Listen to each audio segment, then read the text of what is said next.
اب ہمارا مزاج یعنی پاکستانیوں کا ایز اے ہول ایک جو مزاج ہے وہ جگاڑ کا مزاج، کام ہونا چاہیے کسی طرح، کہیں سے تار کٹ گئی ٹیپ لگا کے سائڈ پہ کر، دوسری جگہ سے کٹی ٹیپ لگا کے سائڈ پہ، تیسری جگہ سے کٹی ٹیپ لگا کے سائڈ پہ. جب 8-10 جگہ سے سارا وائر کٹے گی اور آپ ٹیپ لگا لگا کے سائڈ پہ کرتے رہیں گے تو پھر آگ تو لگے گی نا. تو یہ کیوں ہو رہا ہے؟ کوئی ذمہ دار ہے نا اس کا. حدیث شریف میں آتا ہے رسول اللہ صلی اللہ علیہ وسلم نے ارشاد فرمایا ان اللہ کتب الاحسان علی کل شیء، اللہ تعالیٰ نے ہر چیز میں احسان کو لازم قرار دیا. احسان کہتے ہیں ایکسلنس، ایکسل کرنا کسی بھی چیز میں، کسی بھی کام کو اس کے بالکل ہائیسٹ لیول پہ جا کے، جو ہائیسٹ سٹینڈرڈ ہے اس پہ جا کے کام کرنے کو احسان کہتے ہیں. اب ہائیسٹ لیول پہ جب آپ کام کرنے جاتے ہیں آپ کو سسٹم بنانے پڑتے، ان سسٹمز کو ہمارے ہاں لوگ دین نہیں سمجھتے. ہمارے استاد صاحب بتاتے ہیں کہ ایک آدمی انگریز تھا، مسلمان ہو گیا، تو کہیں گیا تبلیغ میں یا کہیں مسجد جانا ہوا تو مسجد میں دیکھا ہمارے یہاں جیسے واش روم کی وضو خانوں کی حالت ہوتی ہے مساجد میں.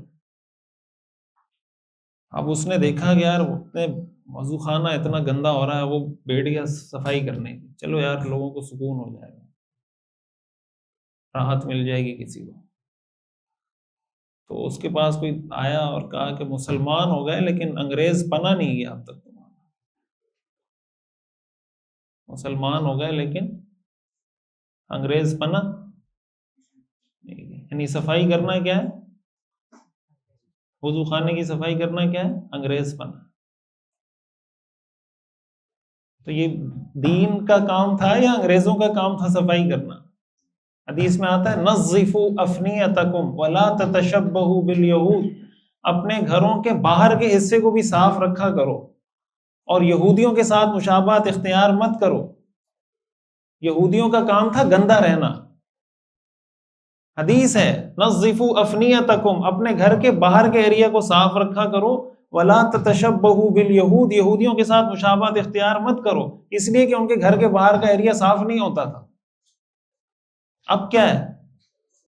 اب اگر کوئی صفائی وفائی کا نظام بنا رہا ہو کہ بھائی صفائی کا ایسا سسٹم ہوگا، یہ صفائی ایسے ہوگی، اس ٹائم پر ہوگی، یہ اس کا ایک پروسیجر ہوگا، یہ اس کے SOPs ہوں گے، تو ہمارے بعض لوگوں کے دماغ میں ہوتا ہے کہ یہ بھی شاید انگریزوں سے متاثر ہو گیا ہے، وہ کیا صفائی لگا کے رکھی. حضور علیہ الصلوۃ والسلام کو بدبو سے کتنی شدید نفرت تھی. آپ کبھی پیاز نہیں کھاتے حالانکہ حلال ہے، کبھی لہسن آپ نے نہیں کھایا، حلال ہے نہیں کھاتے تھے. کیوں؟ آپ فرماتے تھے اس سے بو آتی، لہسن سے بو آتی ہے، سگریٹ سے کتنی بو آتی. جو آدمی سگریٹ پی کے آپ کے پاس بیٹھا ہوا ہے، ایسی جگہ پہ سگریٹ پی رہا ہے کہ وہ دھواں اپنے معدے میں بھی انڈیل رہا ہے، پھر اپنے معدے سے نکلا ہوا دھواں وہ آپ کی ناک میں انڈیل رہا ہے. ایک تو ہے نا کہ سگریٹ وہ جو اس کی اسموکنگ کر رہا ہے جو دھواں ہے، ایک تو سگریٹ سے دھواں نکل رہا ہوتا ہے، ایک اس کے معدے کے اندر سے جو دھواں نکلتا ہے وہ بھی آپ کی ناک میں جا رہا ہے. حدیث میں آتا ہے رسول اللہ صلی اللہ علیہ وسلم نے فرمایا کہ یہ جو درخت ہیں یعنی پیاز، لہسن، اس میں سے کوئی چیز کھا لے وہ ہماری مسجدوں کے قریب نہ ہے،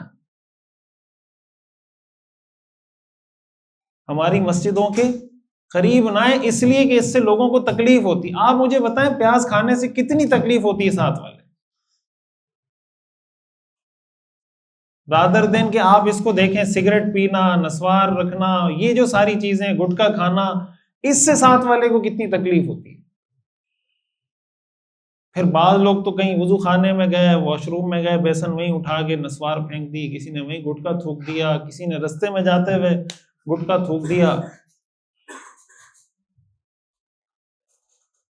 ایک ہوتا ہے عمل نہ کرنا، ایک ہوتا ہے اپنے غلط عمل کو جسٹیفائی کرنا.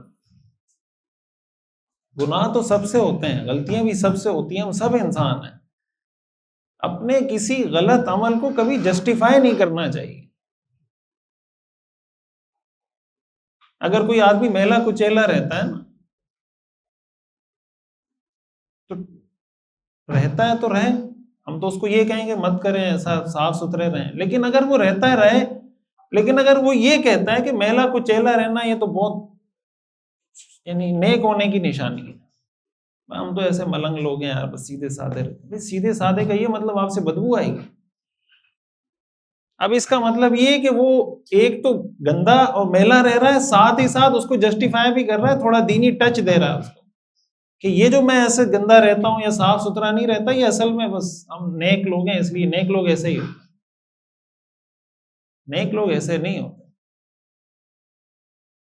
شدید ترین نفرت حضور علیہ السلام کو جن چیزوں سے تھی ان میں سے ایک چیز بدبو، اور شدید ترین محبت آپ کو جن چیزوں سے تھی ان میں سے ایک چیز خوشبو۔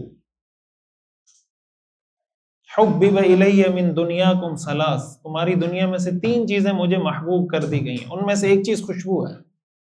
تو اب چاہے وہ آفس کا انوائرمنٹ ہو، چاہے وہ کسی مدرسے کا انوائرمنٹ ہو، چاہے وہ کسی آرگنائزیشن کا انوائرمنٹ ہو، اگر وہ صاف ستھرا رکھا جائے، اس کو اس چیز کا اہتمام کیا جائے کہ یار میری وجہ سے کسی کو تکلیف نہ ہو،